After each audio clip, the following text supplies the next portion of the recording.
everyone. My name is Stephanie Spilka, and I'm the host of the TIQC interview series. Today, I'm joined by David Goldstein, who's the CEO and founder of Hydronic Shell Technologies. Welcome, David. Could you get started by giving me some background on yourself before you started your company? Yeah, sure.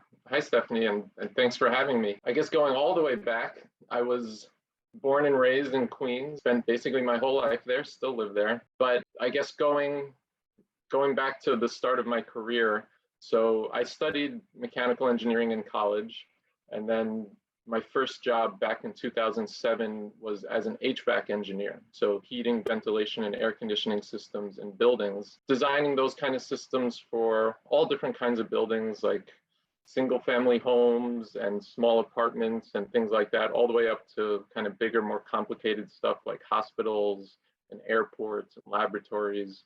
Just kind of a pretty diverse range of experience and project work. But a few years ago is when I really started getting involved with building retrofits and basically looking at existing buildings and figuring out how to reduce their energy consumption and their carbon emissions. And then that really took a big step forward a few years ago when the city passed a law, this really ambitious carbon reduction law that basically put a cap on emissions from existing buildings. Basically a completely kind of new thing for our city and creating this huge new market for retrofits. Of course, one of the big challenges was that there weren't really great technical solutions out there for how to actually do it, in a way that's cost effective for building owners. So there really was this big market need. And I got very involved with working with building owners, trying to help them figure out what they can do. And that was when I realized that we really needed, some kind of new innovations in this space. And then that's when I had the idea for the hydronic shell as a new technology that would really solve a lot of the problems that building owners are facing. And so that was a couple of years ago, and that's when I ended up basically quitting my job and starting Hydronic Shell Technologies. So from my research, I found that there's this modular panel that you tout. Are there many buildings that are using or preparing to use this technology? This is something that really started in Europe, and it's been done pretty widespread. It's becoming much more common in Europe, and it's kind of a growing, just developing market here in the US. There's a lot of support behind the market. So like from NYSERDA, for example, or the Department of Energy, they're really putting a lot of resources into pushing this kind of market for doing retrofits in the US. But I would say the market for that kind of product here is still kind of immature. It's still being developed. So there's not a lot of examples of buildings that have done it here in the US, plenty of examples in Europe, but not many.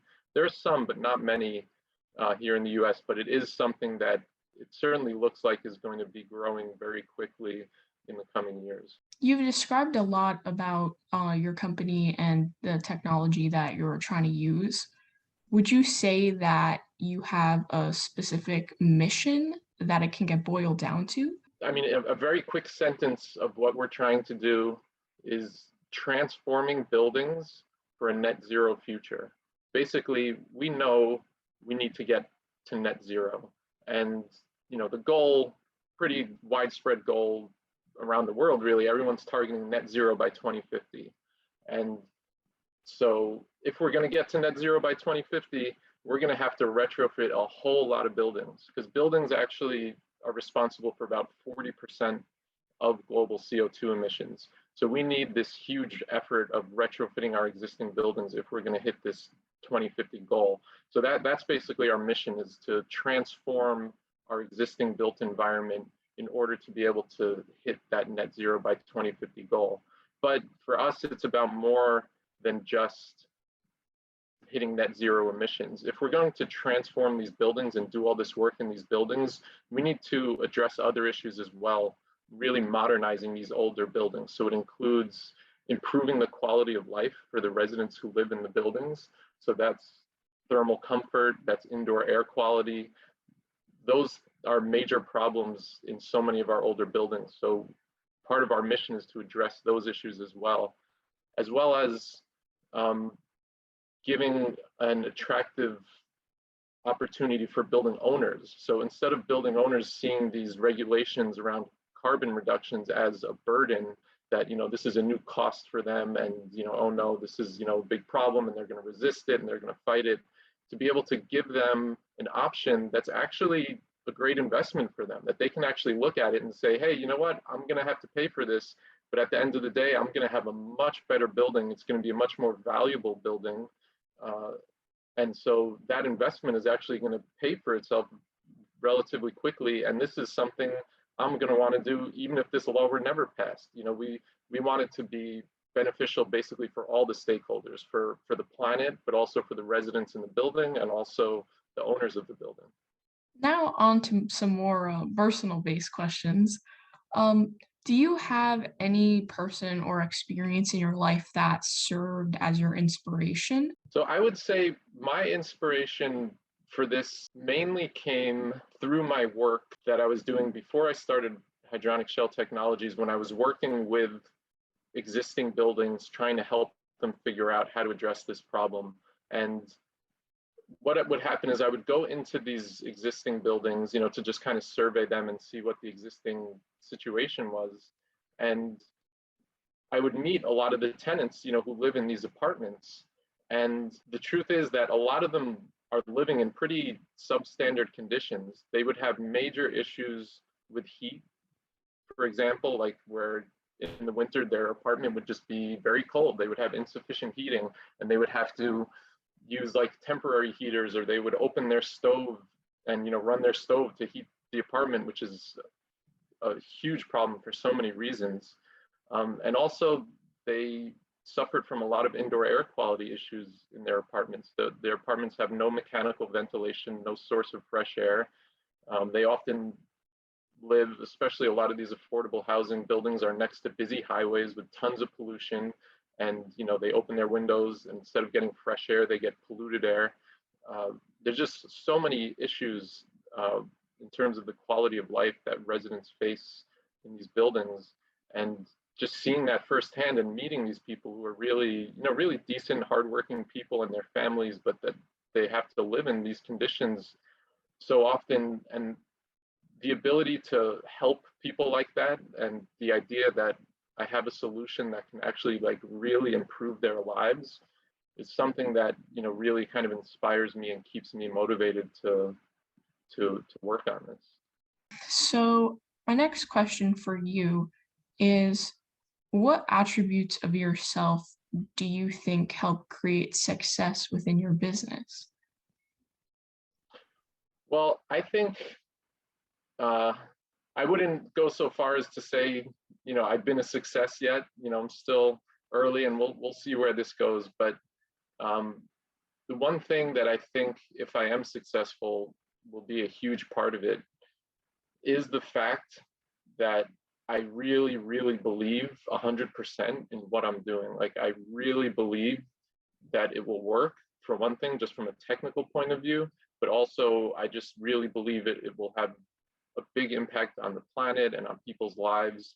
And from my experience with going through this process over the last couple of years, if you don't have that, true belief in what you're doing, then it's really hard to stick with it, because, starting a business is, certainly for me, and I think for most people, is very challenging, especially, in the beginning. There's a lot of ups and downs. Sometimes things are going great. Sometimes they feel like they're not going so great. And I think if you don't have that deep down true commitment and belief to what you're doing, then during some of those down times, it might be tempting to give up. But I think it's that commitment and belief in your work that really carries you through those challenging times. On the flip side, do you believe that you've had some type of impactful failure that you were able to learn from? And if sometimes people say that they didn't, other times they did. It all depends on how you see it. But would you like to share any experience related to that? So I can share just one example of a big disappointment that I went through somewhat recently. There was a competition from the Department of Energy, basically for people to submit ideas for new approaches to retrofitting buildings. And basically what they were looking for was the application of robotics, using robotics to help make retrofits more effective, less labor intensive. So I entered this competition. I joined with 3 other companies, great companies, 2 robotics firms and a facade engineering firm. We had a great team. We had a total of 12 of us working on the submission over a period of several months. We felt really confident about it, and if we had won, it would have been a huge boost for us because there was a $200,000 cash prize, as well as it would just lead to a lot of publicity and making connections, and I really viewed it as a catalyst to really kind of break us out and start having some success. And so we submitted. We felt really confident. I was overconfident, and then after months of waiting for the result, we found out we weren't one of the winners, and it was just a massive disappointment. And I guess one takeaway for me from it was that anytime you're dealing with other people, and whether it's a judge in a competition or a customer or an investor or whatever it is, you just never know what that person's perspective is going to be. You're never going to know what they're looking for necessarily. So no matter how good you feel about what you're presenting, you should never be overconfident, and you should be prepared for someone else on the other side of the table who might see things completely different from the way you see it, for any number of reasons. Thanks for sharing that. That was a good take you took from it. So I think that's like an important lesson to share.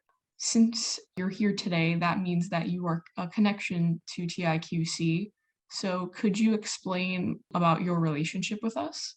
For me, the biggest resource that I've taken out of it so far is Ying, the director of the program. She's been really supportive. We're actively looking for funding right now, and she's been really helpful with, connecting me with various funding opportunities, whether it's different grant programs that are out there, or things like that, and also connecting me with various people who might be able to help. So she's really been the main resource for me that has been valuable to me since starting the program. My final question for you today is, could you imagine either doing anything else or thinking of like specific growth opportunities of like expanding your business like for the future? Right now, I'm not thinking about doing anything else. What I'm working on now potentially is such a big thing that it could easily, if it's successful, it could easily keep me plenty busy for the rest of my life, basically. We're talking about a whole new way of constructing buildings, a whole new way of retrofitting buildings, and there's such a long way that this can go, so much development that can be done. If I reach a point where something changes my mind and maybe I see something that says, oh, you know what, maybe this isn't going to work as well as I thought it was, or maybe, we just kind of hit a roadblock where there's not that much more interesting development to do, then potentially at that point, maybe I would change my mind and think, okay, maybe I should start thinking about other things. But I don't see anything like that at the moment. My expectation is I'm potentially, if I have any degree of success, that this is pretty much what I'm going to be doing for the rest of my life. Thank you so much again for joining me today. It's really clear about what kind of mission you're set out to complete, and I wish you success with all of it because it's really important societal concern right now. I think in order to create that sustainable future, starting with our buildings is very important. And not just what you said about your business, but thank you for also sharing those information about yourself too, since I got a little bit more on the personal side. But that's the point of these, in order to create a profile, not only about your business, but about you, so people understand the face behind the business. It was really a pleasure meeting you, and I hope you have a great day. Yeah, same to you. Well, thank you. I think what you're doing is great too, and I look forward to seeing your interviews with other people as well.